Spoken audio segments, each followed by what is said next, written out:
अस्सलाम वालेकुम। NFN e commerce की तीसरी क्लास में आप सबको खुश आमदीद। आज के लेक्चर में एक तो आप लोगों को अमेज़ोन का थोड़ा सा इंट्रोडक्शन मैं दूंगा, क्योंकि कुछ लोग नए हमारे पास में शामिल हुए हैं। फिर कुछ कीवर्ड्स के हवाले से मैं आप लोगों को बात समझाऊंगा। कीवर्ड्स के ज़रिए हम लोगों ने बेसिकली सारी वर्किंग करनी होती है स्टार्टिंग की, उसके बगैर आप कोई भी वर्क इसका स्टार्ट कर ही नहीं सकते।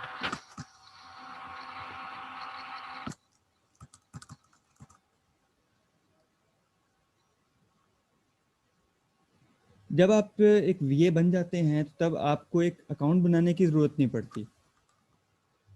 आपको सिर्फ एक क्लाइंट का अकाउंट चाहिए होता है। वहाँ पर आपको प्रोडक्ट हंट करनी होती है, सारी एक्टिविटीज़ उसमें करनी होती है और सारा काम कंप्लीट कर देना होता है।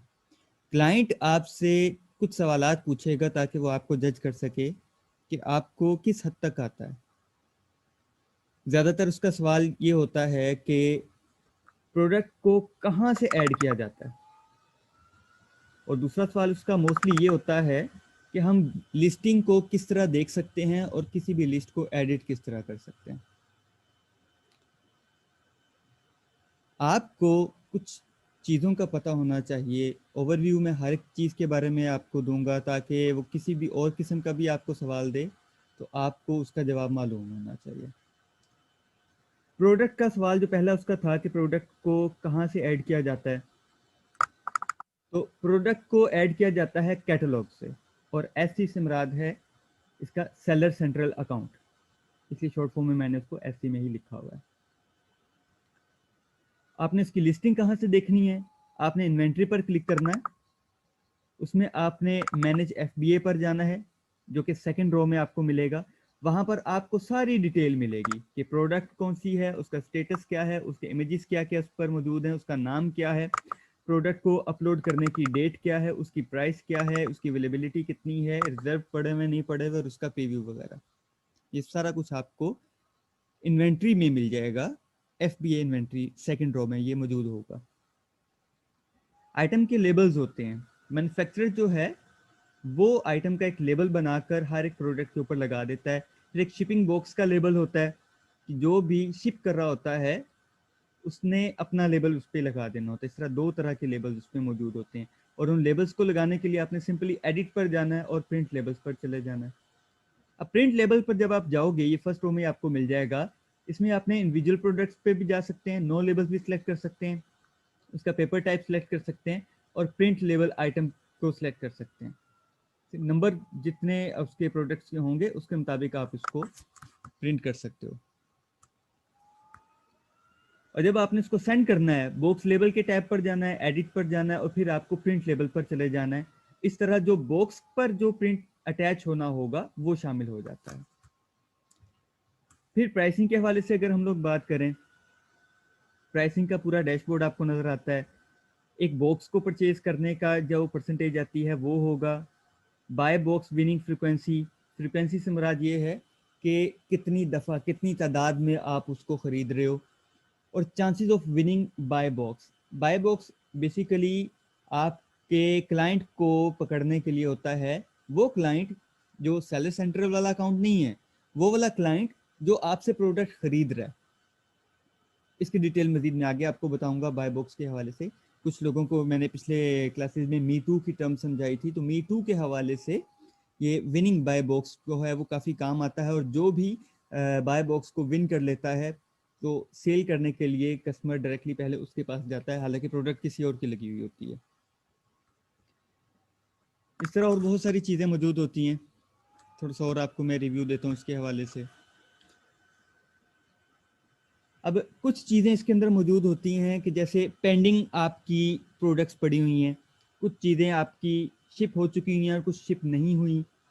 सेलर जो है वो फुलफिल हुआ है या नहीं हुआ, या फिर फुलफिल्ड बाय अमेजोन। अब फुलफिल्ड बाय अमेजोन से मुराद ये है कि आपने प्रोडक्ट सप्लायर से ली और उसके बाद आपने उसको अमेजोन के स्टोर पर भेज दिया। अब आगे क्लाइंट को पहुंचाना अमेजोन का काम होता है। आपने सिर्फ अमेजोन को, जो खरीदने वाला अकाउंट है, जो खरीदने वाला क्लाइंट है, उसका एड्रेस आपने अमेजोन को बता देना है। अब वो क्या करेगा कि स्टोर से आपकी प्रोडक्ट उठाएगा। स्टोर अमेजोन का ही है, आपको अलग से स्टोर लेने की जरूरत नहीं है। अमेजोन अपने स्टोर से आपकी प्रोडक्ट उठाएगा, उसकी पैकिंग करेगा, उसको बॉक्स में रखेगा, और बॉक्सेस और पैकिंग अगर तो आपने अपने ही उस पर लेबल लगा रखे हैं तो वो अलग से आपने वहां पर पहुंचा देने, वो आपके ही लेबल वाले बॉक्सेस पर उसकी पैकिंग करके भिजवा देगा। नहीं तो फिर अमेजोन मोस्टली अपने ही पैकिंग और अपने ही बॉक्सिंग में उसको पैक करके तो क्लाइंट के एड्रेस पर डिलीवर कर दिया करता है। इस तरह आपका सरदर्द बच जाता है। आपने सिर्फ प्रोडक्ट को अपने स्टोर पर लिस्ट करके रख देना होता है, और क्लाइंट जब भी आपसे खरीदता है आपने सिर्फ एड्रेस आगे फॉरवर्ड कर देना होता है और उससे पैसे ले लेने होते हैं, और बाकी का सारा काम, सारा सरदर्द जो है वो अमेजोन का होता है। एक दूसरा होता है FBM, फुलफिल्ड बाय मर्चेंट। अब आप मर्चेंट हो, इसके लिए आपको खुद का एक अलग से स्टोर रखना पड़ता है। जो भी आपकी प्रोडक्ट होती है आपको फिर अपने स्टोर पर रखनी पड़ती है। उसके लिए फिर आपको लेबर ज़्यादा रखनी पड़ती है, ऐसी लेबर जो कि आपकी प्रोडक्ट को पैक करेगी, उसको बॉक्स में डालेगी और उसकी डिलीवरी भी करेगी। फिर सारे का सारा सरदर्द आपके खुद का होता है, अमेजोन का उसमें फिर कुछ भी नहीं होता। अमेजोन ने फिर सिर्फ आपको एक स्पेस दे दी होती है एक स्टोर के लिए, जहां पर आप अपने प्रोडक्ट्स को सेल आउट कर रहे हो। एडवर्टाइजमेंट का हिस्सा इसके 5th रो में मौजूद होता है। यहाँ से आपने अपनी एडवर्टाइजमेंट करनी होती है। एडवर्टाइजमेंट पर जाना है, कंपेन मैनेजर पर जाना है, और इस तरह आपने PPC यानी कि पे पर क्लिक के हवाले से पूरी एक कंपेन तैयार कर लेनी, उसका पोर्टफोलियो क्रिएट करना, उसको एक्टिव कंपेन करना, उसका स्टेटस जानना, उसकी क्या क्या टाइप्स होती हैं, उसकी ड्यूरेशन और कितना बजट आप उस पर लगा रहे हो वो। और फिर एक चीज़ इसके अंदर होती है कूपन्स की। एडवर्टाइजिंग में जब आप कूपन्स पर जाते हो तो ये आप एक्चुअल में फ़ायदा दे रहे होते हो खरीदने वाले को, जो आपसे प्रोडक्ट खरीद रहे हैं। और ये फ़ायदा आपको देने की ज़रूरत इस वजह से पेश आती है, एक टर्म मैंने पिछली क्लास में बताई थी, गिव अवे की। गिव अवे फिर दोबारा आपको बता देता हूँ कि जब आप अपनी एक नई प्रोडक्ट लॉन्च करते हो, चाहे वो प्रोडक्ट पहले ही कोई ना कोई और पर्सन भी लॉन्च किए हुए है, आपकी कंपनी आपके स्टोर के हवाले से वो प्रोडक्ट एक नई मार्केट में आ रही है।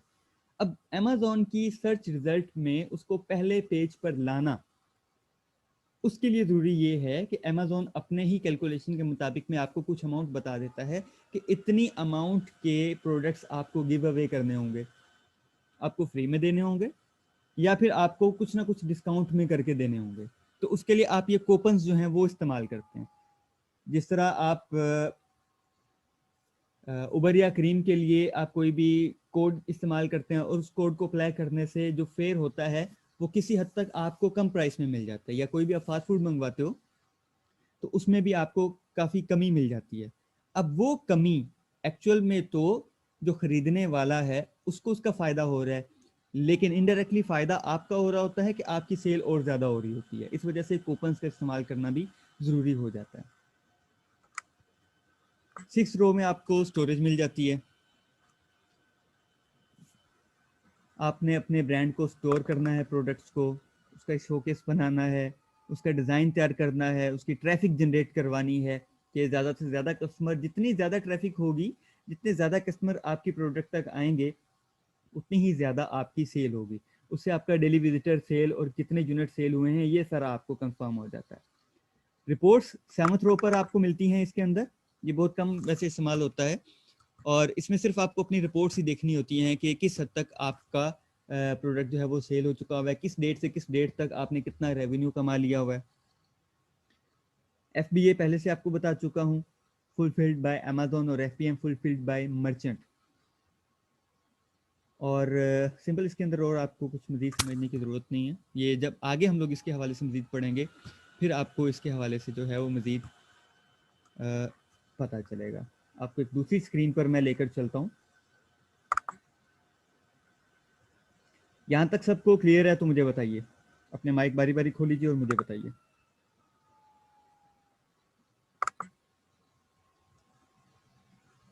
सर किसी को कोई प्रॉब्लम है तो मुझसे कंफर्म कर सकते हैं, मुझसे पूछ सकते हैं। जी वैसे पहले आप पूछिए, आपको कोई प्रॉब्लम है तो, या किसी चीज़ यस की सर। समझ नहीं आई तो।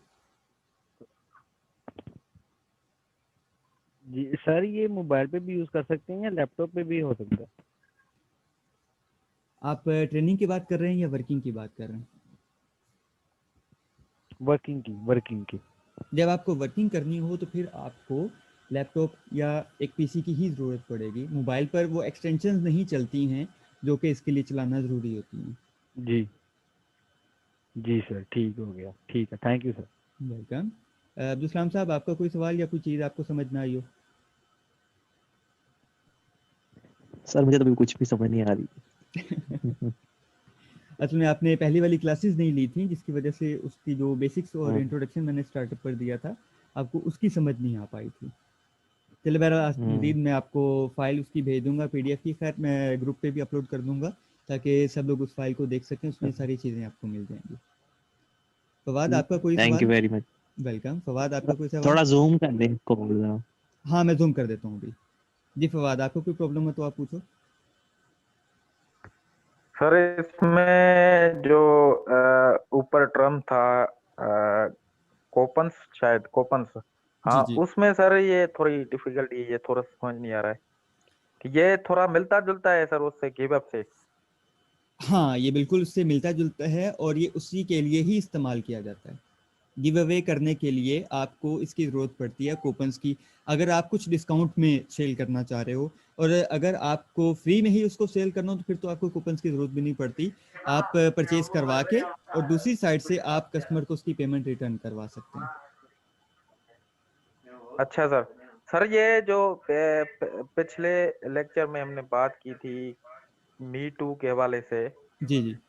तो उसमें सर आपने कहा था कि अगर कोई बंदा अपना प्रोडक्ट रख लेता है, जो है ब्रांड वगैरह उसका, लाइबल वगैरह उसका खुद का है, हम्म। तो उधर हमें खुद की मेहनत नहीं करनी पड़ेगी वहां पे।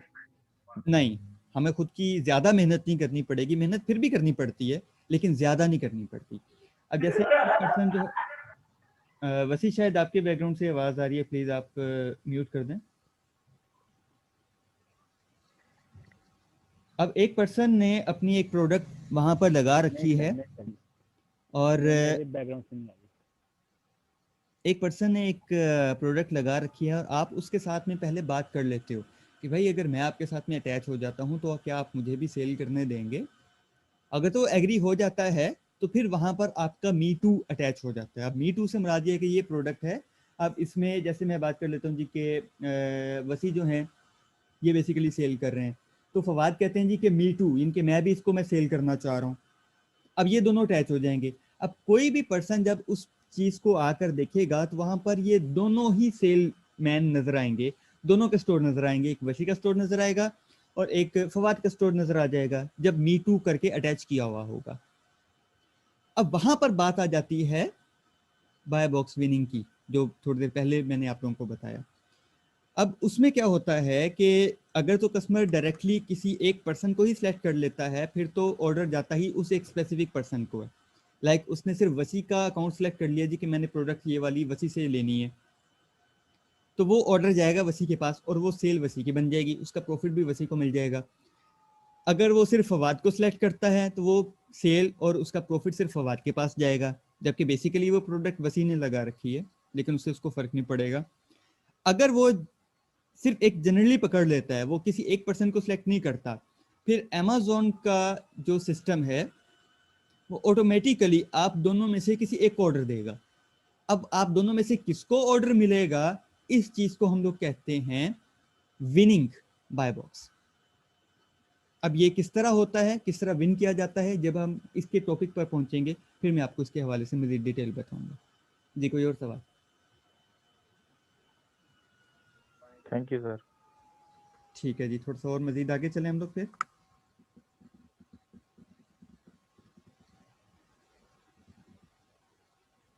अच्छा अब्दुल सलाम साहब, आपके लिए, क्योंकि आप ज़्यादा काबिले एहतराम हैं मेरे लिए, क्योंकि आप एक टीचर भी हैं, तो मैं थोड़ा सा पिछला रिपीट कर लेता हूँ। स्क्रीन पर आपको नज़र आ रहा है इंट्रोडक्शन वर्चुअल असिस्टेंट का?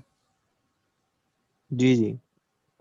चलिए मैं थोड़ा सा पिछला रिपीट इस हवाले से भी कर देता हूँ, ताकि आपको थोड़ा सा और बेहतर पता चल जाए। तो सबसे पहले तो हम बात करते हैं कि कॉमर्स क्या होती है। ये एक प्रोसेस या एक एक्टिविटी होती है कि हम किसी भी प्रोडक्ट को ख़रीदना और उसको सेल करना, किसी भी हवाले से। आप शॉप पर जाकर आप कर लो या किसी भी तरह से जाकर कर लो। तो ई कॉमर्स क्या होता है कि हमें शॉप पर जाने की जरूरत नहीं पड़ती। हम यानी कि इलेक्ट्रॉनिकली इंटरनेट के जरिए हम चीज़ों की खरीदो फरोख्त कर रहे होते हैं। और वर्चुअल असिस्टेंट ये एक ऐसा पर्सन होता है जो अपनी सर्विसेज प्रोवाइड करता है क्लाइंट को या किसी दूसरे बिजनेस को, और सेलर को पूरी सपोर्ट प्रोवाइड करता है ताकि उसकी चीज़ें जो है वो सेल कर सके। अब ज़्यादातर जो है वो उनके पास में टाइम तो होता नहीं है, तो वो क्या करते हैं कि एक वीए हायर कर लेते हैं और उनसे कहते हैं कि आप हमें काम करके दो और हमसे जो है आप अपनी सैलरी ले लो। अब वैसे तो जो जिसने एक स्टोर बनाया होता है उसने अच्छा खासा उसमें इन्वेस्ट किया हुआ होता है, लेकिन हमारे पास में क्योंकि उतनी इन्वेस्टमेंट होती नहीं है कि हम इतना ज़्यादा उस पर इन्वेस्ट करके तो हम अर्न कर सकें, तो उसके लिए क्या करते हैं कि हम लोग वीए बन जाते हैं, वर्चुअल असिस्टेंट बन जाते हैं। हम अपनी सर्विसेज देकर अपनी अर्निंग कर लेते हैं। मिनिमम जो है एक वीए की सैलरी जो है वो $400 होती है पर मंथ, जो कि पाकिस्तानी रुपीस बनते हैं तकरीबन कोई 60,000, जिसमें उसने A to Z काम करना होता है। और ये 400 एक क्लाइंट से है। शुरू में तो आपको दिक्कत होगी, तो आप सिर्फ एक ही क्लाइंट पर काम करोगे। जब आपका हाथ इस पर सेट हो जाता है, जैसे कि हम लोग मुख्तलिफ अकेडमीज़ को ज्वाइन कर लेते हैं, एक अकेडमी में अपने टाइम का लेक्चर दे दिया, फिर दूसरी अकेडमी में अपने टाइम पे लेक्चर दे दिया। अब हमारी दोनों अकेडमीज़ में काम हो रहा है और हमारा टाइम जो है वो डिस्टर्ब भी नहीं हो रहा और ना ही हमारी अकेडमीज डिस्टर्ब हो रही होती हैं। तो इसी तरह हम एक से ज़ायद क्लाइंट्स का काम संभाल लेते हैं और टाइम अपना उस तरह डिवाइड कर लेते हैं कि किसी भी क्लाइंट का काम जो है वो डिस्टर्ब नहीं होता और हम लोग उस पर आराम से कर लेते हैं। अब अगर हम लोग 5 क्लाइंट भी कर लें एक मंथ में, 5 क्लाइंट्स का काम अगर हम लोग संभाल रहे हों, तो 400 ईच फ्रॉम आ क्लाइंट, तो आपके पास में $2,000 बन जाते हैं, जो कि तकरीबन कोई 3 से 4 लाख रुपए आपका बन जाता है। और ये सारा काम आप इत्मीनान से घर बैठ के अर्न कर सकते हो। घर पे बैठ के वर्किंग करो, ना तो ऑफिस जाने की ज़रूरत है, ना किसी की डांट खाने की ज़रूरत है। इत्मीनान से अपना काम कीजिए, घर में रहिए, घर वालों को भी टाइम दीजिए और अपनी अर्निंग भी कीजिए। अब इसने करना क्या क्या होता है, एक तो उसने सेलर के अकाउंट को मैनेज करना होता है, प्रोडक्ट की हंटिंग करनी होती है। प्रोडक्ट की हंटिंग से मुराद ये है कि जो प्रोडक्ट वो सेल करना चाह रहे हैं उसको तलाश करना, उसके हवाले से सारे कीवर्ड्स को तैयार अस्सलाम करना। वालेकुम। जी वालेकुम अस्सलाम। उसके हवाले से सारे कीवर्ड्स को तैयार करना और ठीक है, कीवर्ड्स तैयार करके उसकी ऐसी सेटिंग करना कि वो हमारे अमेज़ॉन की सर्च लिस्ट पर पहले पेज पर आ जाए। जब तक पहले पेज पर नहीं आएगा तब तक आप उसकी सेल नहीं बना सकते। यानी एसईओ करनी है सर उसकी। हाँ, आप एक तरह से उसको एसईओ ही कह सकते हैं। वीए stands for virtual assistant. Assistant आप किसी भी पर्सन को कह सकते हैं जो कि एक असिस्टेंट, जैसे कि एक पीए होता है, पर्सनल असिस्टेंट होता है। और वर्चुअल असिस्टेंट जो है ये वर्चुअली यानी कि सिस्टमेटिकली आपके रिमोटली आपके स्टोर को संभाल रहा होता है। जी, किसी ने कुछ और पूछना है?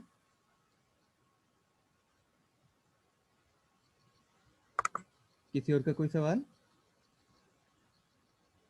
सर असिस्टेंट मींस सॉरी, आपकी बात की मुझे समझ नहीं आ पाई है।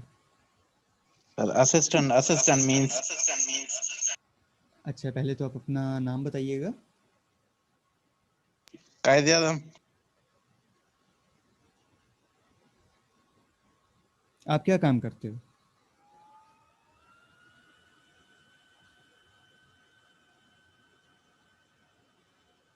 जवाब दीजिए ताकि मैं मज़ीद आगे बढ़ूँ।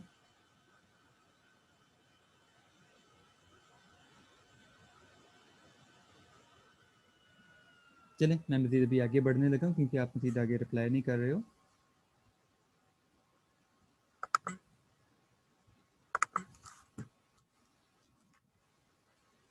अब इसके बाद उसने प्रोडक्ट को लॉन्च करवाना है, उसकी रैंकिंग करवानी है, कीवर्ड सर्चिंग यानी कि उसका पूरा एसईओ तैयार करवा के उसको अपडेट करना है ताकि जो बायर है वो आसानी से हमारे प्रोडक्ट को फाइंड कर सके। उसके रिव्यूज़ को भी मैनेज करना इसका काम होता है। पे पर क्लिक की कैंपेन भी चलानी होती है, इमेज की डिज़ाइनिंग करनी होती है, कूपन्स और उसका प्रमोशन तैयार करना होता है। मी टू की लिस्टिंग वो भी बता चुका हूँ। लिस्टिंग में अगर कोई एरर आ जाए, एक मिनट में अभी आपको जवाब देता हूँ। लिस्टिंग में अगर कोई एरर आ जाए तो उसकी फिक्सिंग करनी होती है और कॉम्पिटिटर्स की एनालिसिस भी करनी होती है। अब सिर्फ ये नहीं होता कि आप सिर्फ अपने प्रोडक्ट को लॉन्च करके तो बैठ जाएं। अब उसी प्रोडक्ट को कोई और कंपनीज, कोई और स्टोर्स जो हैं वो भी लॉन्च करके बैठे होते हैं, तो उनका एनालिसिस भी आपको करना पड़ता है और कस्टमर सर्विसेज आपको प्रोवाइड करनी होती हैं। जी, क्या पूछना चाह रहे थे आप, पूछिए।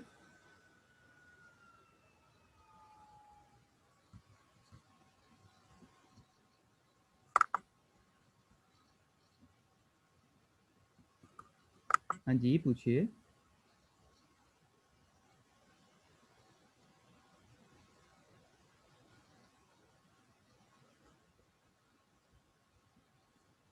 मज़ीद आगे बढ़ते हैं, आप पूछने का कहकर फिर आगे नहीं पूछ रहे हैं और इस तरह जो है बाकियों का वक्त ज़ाया हो रहा है।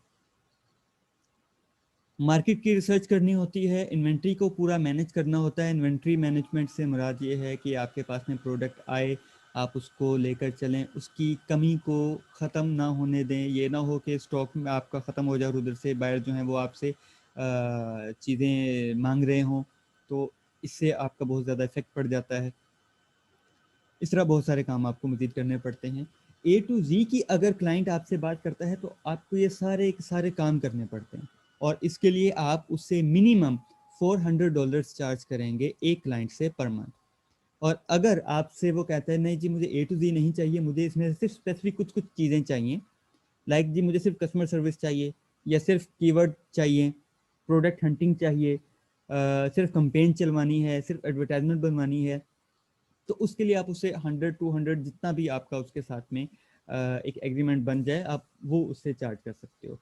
आना आपको सारा चाहिए ताकि अगर वो आपसे कोई एक चीज़ का करवाना चाहे तो आपको वो करना है, और अगर वो आपसे सारे का सारा करवाना चाहे तो वो भी आपको करना है। जी, किसी का कोई सवाल है तो पूछ सकता है।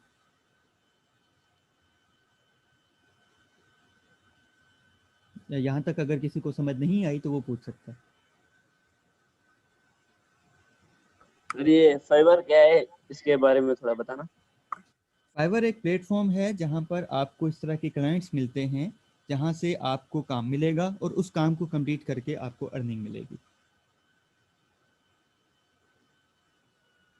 फाइवर होता है, फ्रीलांसर होता है, इसके अलावा अपवर्क भी होता है। ये मेन प्लेटफॉर्म्स हैं जहाँ से आपको इस तरह के क्लाइंट्स मिलते हैं जो कि आप लोगों को काम देते हैं और आप उनका काम करके उनसे अर्निंग लेते हैं।